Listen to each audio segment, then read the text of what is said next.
interrupt you? Nope. All right, eager 8th grade life science class. We are going to continue on our unit of ecosystems, and today we're going to talk about food webs. So when we were talking about ecosystems, we said that one of the defining characteristics are going to be how they cycle materials, nutrients, and energy. Food webs are a way that we talk about how they cycle energy. So food webs are composed of food chains. How many of you have seen a food chain before or are familiar with what a food chain is? Okay. So a food chain is just any path, any possible path where energy can flow through organisms in an ecosystem. So here we have a pretty standard example of a forest food chain. We've got grass that's then consumed by a grasshopper, which is then lunch for a frog, which is then dinner for a snake. So let's say I'm from Mars. I have no idea what grass is. We don't have grass there. How do I know that the grass is being eaten by the grasshopper in this food chain? Arrow. The arrow? Absolutely. So as we look at a food chain, we're going to follow the arrows. The arrows are going to show us how the energy is moving through that ecosystem. In addition to the names grass, grasshopper, frog, and snake, there are also some titles on this image. Would anybody like to read them for me? Just go ahead, no hands. Talk about these here. Primary consumer. Secondary. We have a tertiary over here and then a producer over there. So those are titles that are associated with the trophic levels of that food chain. So your primary producer is anything that takes abiotic energy and turns it into carbohydrates or something that other organisms can use. So think your plants. So here's our grass. So anything that does photosynthesis, for example, would be a primary producer. Your herbivores and some omnivores are going to be your primary consumer. This is anything that then in turn eats those primary producers.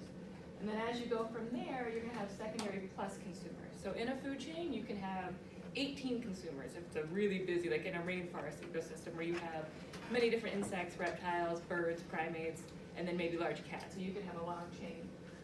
But you can also have a food chain like in a tundra where you might only have 2 consumers, where it might be the grass, a bug, and then like a small rodent that eats it, and then that's the end because it doesn't support as much life.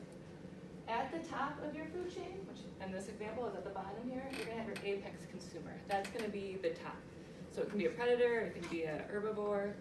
It's just going to be the largest organism or the best adapted organism to prey on other organisms in that area. It's not going to have any predators except for humans because we like to get involved in everything.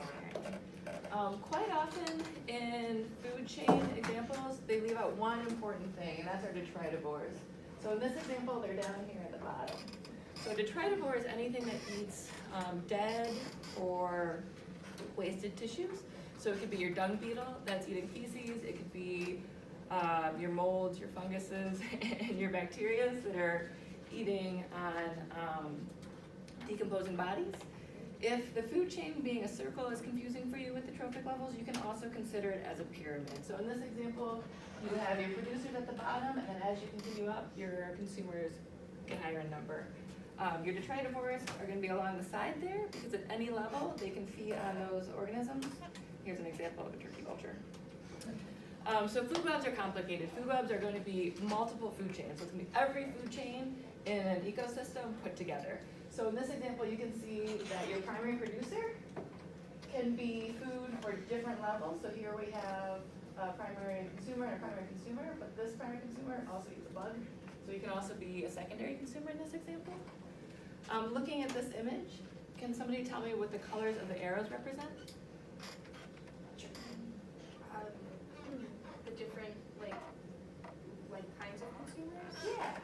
So the green ones here are going to go from your primary producers.